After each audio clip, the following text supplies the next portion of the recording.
Hola amigos y bienvenidos a Medi4All. El día de hoy vamos a ver el tema de la célula. La bibliografía es el libro de Fisiología Médica de Guyton, 13ª edición, así que comenzamos.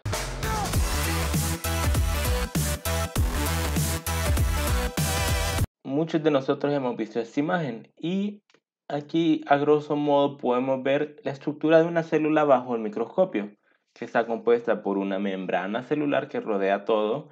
Luego tenemos el citoplasma, donde están todos los organelos. Luego tenemos un núcleo.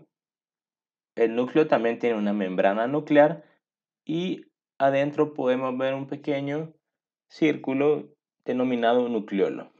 Ahora bien, ¿qué es el protoplasma? El protoplasma son las diferentes sustancias que componen la célula. ¿Qué son estas sustancias? El agua, los electrolitos, proteínas, lípidos y carbohidratos. Ahora miremos cada uno de esos componentes. Primero, el agua está presente en una concentración de 70 a 85%. Excepto en los adipocitos, el agua ya no es la mayoría, sino que los triglicéridos suponen el 95%. ¿Por qué? Porque los adipocitos almacenan triglicéridos y tienen unas gotas que son muy grandes y abarcan casi todo el citoplasma de la célula y desplazan todo lo demás a la periferia. En una célula normal, el agua representa el 70-85% de su masa.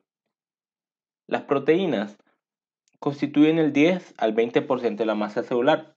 Y en las células podemos tener dos tipos de proteínas, las estructurales y las funcionales.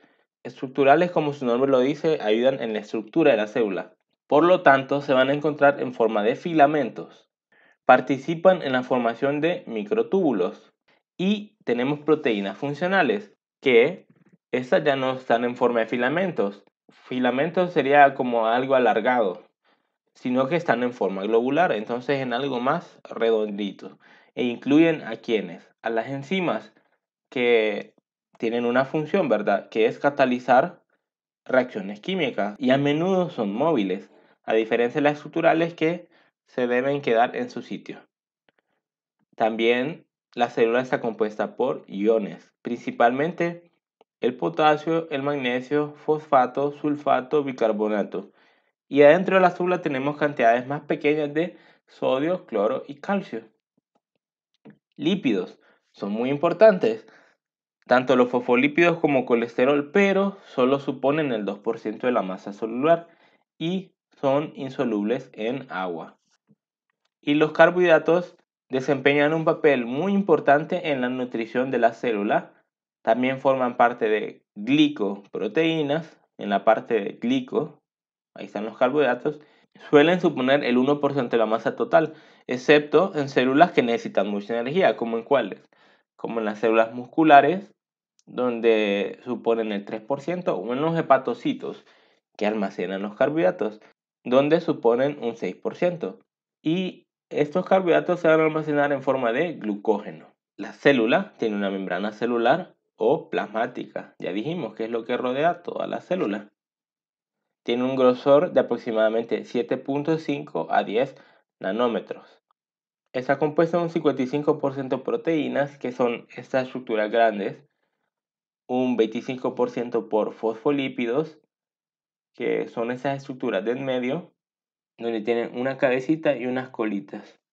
13% por colesterol, que también está aquí en medio, y 4% por otros lípidos, y 3% son carbohidratos que están aquí en la superficie apical o en la parte de arriba, muchas veces unido a proteínas. Eso que estamos viendo aquí es la membrana celular y está compuesta por una capa, o mejor dicho, por una bicapa, o sea, dos capas. Aquí podemos ver una, la de encima, y dos, la de abajo. Entonces una bicapa lipídica, una bicapa de lípidos. Ya hemos dicho que estos eran fosfolípidos, ¿verdad? Los que tienen una cabecita y dos colitas. Pero también tienen esfingolípidos y colesterol. Los fosfolípidos le dan a la membrana una capacidad anfipática. ¿Y qué significa eso, anfipático? Simplemente que una parte es hidrófilo, o sea, atrae o es soluble en agua y la otra es hidrófoba. Entonces, la cabecita o el extremo fosfato es hidrófilo, mientras que la porción del ácido graso o las dos colitas son hidrófobas. Por lo tanto, la zona de en medio de la membrana es impermeable a sustancias hidrosolubles o, en otras palabras, a sustancias que se disuelven en agua o el agua.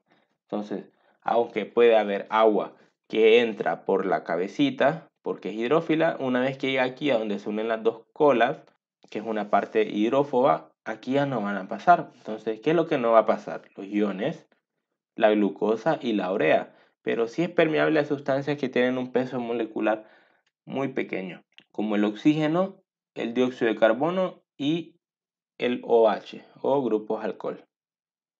También en la membrana o en la bicapa lipídica vamos a tener esfingolípidos que están en pequeñas cantidades y especialmente en células nerviosas.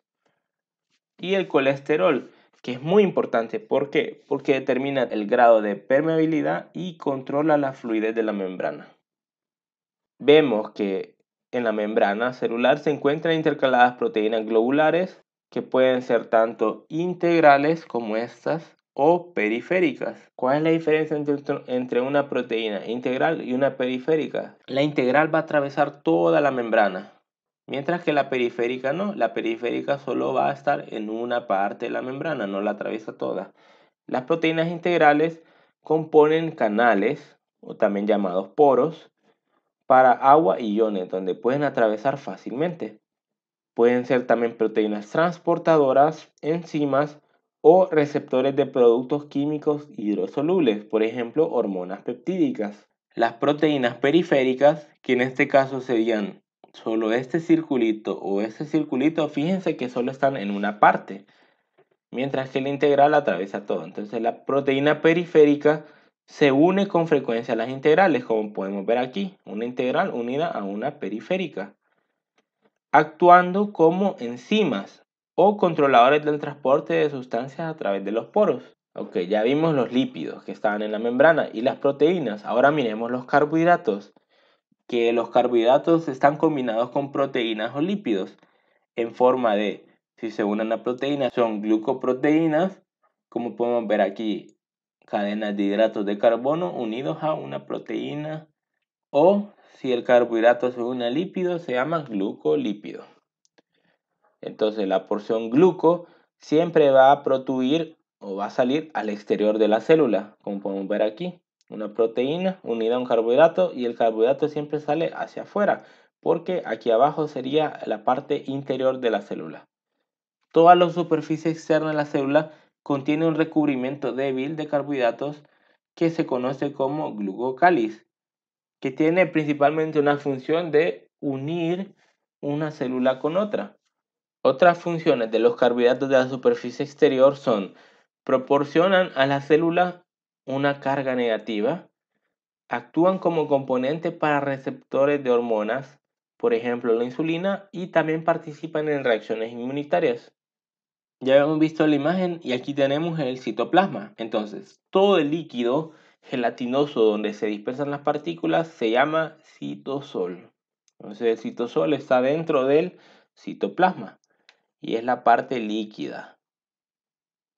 Aquí se encuentran dispersos glóbulos de grasa neutra, gránulos de glucógeno, vesículas secretoras y 5 orgánulos o organelos muy importantes: el retículo endoplásmico, el aparato de Golgi, mitocondrias, lisosomas y peroxisomas.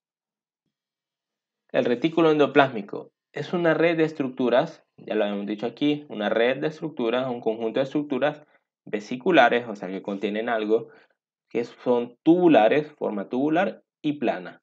Ayuda a procesar las moléculas formadas por la célula y las transporta a sus destinos específicos tanto dentro de la célula como fuera. El espacio que queda dentro de los túbulos y vesículas está lleno de una matriz endoplásmica, un medio acuoso distinto del citosol. Entonces, ¿de qué estamos hablando? Aquí está el retículo endoplásmico, que es la red de estructuras vesiculares, tubulares y planas. Entonces el espacio entre un túbulo y una vesícula, aquí podemos ver, esta es el túbulo, aquí hay otro túbulo. Entonces este espacio en medio, todo esto blanquito se llama matriz y es diferente al citosol. La superficie total de esta estructura en algunas células, por ejemplo los hepatocitos, pueden ser de hasta 30 a 40 veces la superficie de la membrana celular. Ya nos han enseñado que hay dos tipos de retículo endoplásmico, el rugoso y el liso. El rugoso, vamos a ver que en su superficie encontramos ribosomas, que son estos puntitos. Miren, aquí hay retículo endoplásmico rugoso y el liso. El liso no tiene los puntitos, entonces no tiene ribosomas. ¿Y para qué vamos a ocupar ribosomas ahí?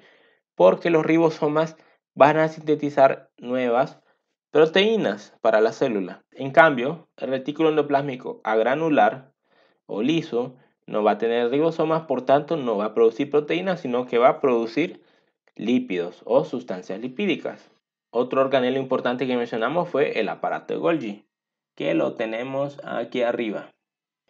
El aparato de Golgi está formado habitualmente por 4 o más capas apiladas de vesículas cerradas, finas y planas, que se alinean cerca del núcleo, y este aparato es prominente en células secretoras. Aquí tenemos otro esquema, es la membrana celular, el citoplasma, el núcleo.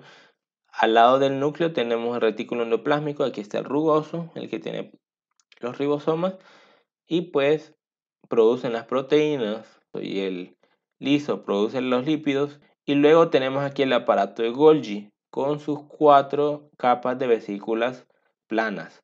Estas vesículas de transporte salen del retículo endoplásmico, entonces estas vesículas, estos circulitos, salen continuamente del retículo endoplásmico y se fusionan al aparato de Golgi. Entonces vienen aquí y luego se fusionan.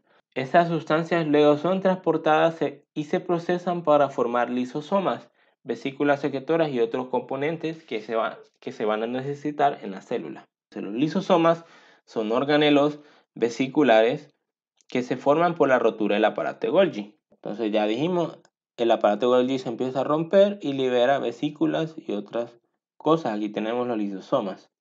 Constituyen el aparato digestivo intracelular, aquí es donde se digieren las sustancias.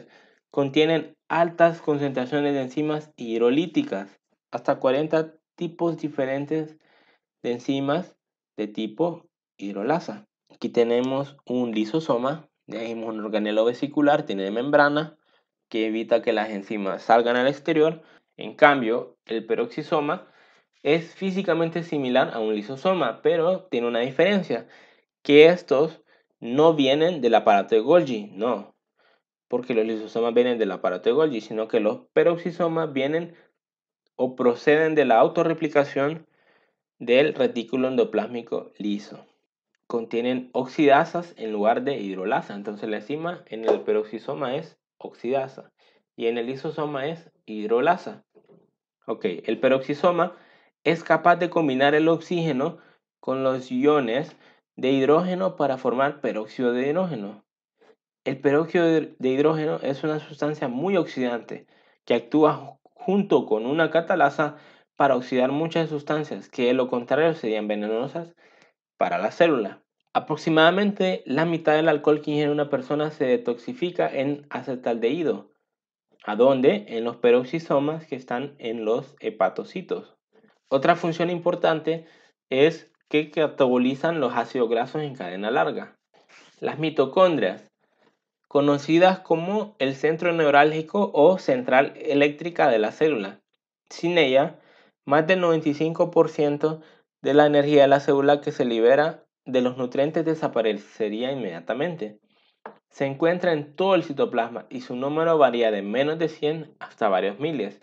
Ejemplo, los cardiomiocitos tienen muchos más que los adipocitos. ¿Por qué? Porque los cardiomiocitos necesitan la energía en el corazón para mover las fibras contráctiles. La estructura básica de las mitocondrias está compuesta por una membrana externa y una membrana interna. Esta membrana interna se va a plegar muchas veces en el interior, formando los compartimentos o crestas. La cavidad interna de una matriz que contiene grandes cantidades de enzimas oxidativas que son necesarias para extraer la energía de los nutrientes. Las crestas van a provocar la oxidación de nutrientes formando CO2 y agua y al mismo tiempo liberando energía. Esta energía que se libera va a ser utilizada para sintetizar una sustancia de alta energía denominada ATP. Las mitocondrias se pueden reproducir por sí mismas porque tienen ADN de tipo mitocondrial, siempre que la célula necesite mayores cantidades de ATP. El citoesqueleto es una red de proteínas fibrilares, aquí tenemos las proteínas, organizadas en filamentos o túbulos. O sea, aquí están los filamentos o túbulos. No solo determinan la forma de la célula, sino que además participa en la división de las células, permite su movimiento y proporciona una ruta que dirige el movimiento de los organelos en el interior de las células. Ejemplo, en los filamentos de actina, en la zona exterior del citoplasma, sirven como un soporte elástico a la membrana celular. En cambio, filamentos de actina y miosina forman la unidad contráctil en los miocitos. Todas las células usan un tipo especial de filamento, que está formado por polímeros de tubulina, para construir microtúbulos. Los microtúbulos son estructuras tubulares fuertes y las vamos a encontrar, por ejemplo, en el flagelo del espermatozoide, que le permite la movilidad. También tenemos estructuras tubulares en cada cilio. Los centriolos y el uso mitótico también contienen microtúbulos y son fundamentales durante la mitosis o división celular. Y aquí tenemos un esquema donde podemos observar los microtúbulos. Ahora, el núcleo. El núcleo es el centro de control de la célula. Este va a enviar mensajes para que la célula crezca y madure, para que la célula replique o muera. Contiene grandes cantidades de ADN que comprenden los genes. Los genes, recordemos que determinan las características de proteínas y enzimas y controlan y promueven la reproducción de la célula. Ok, aquí podemos ver un núcleo en interfase, donde tendremos la cromatina. ¿Y qué es la cromatina? Es el material que se tiñe oscuro por todo el nucleoplasma.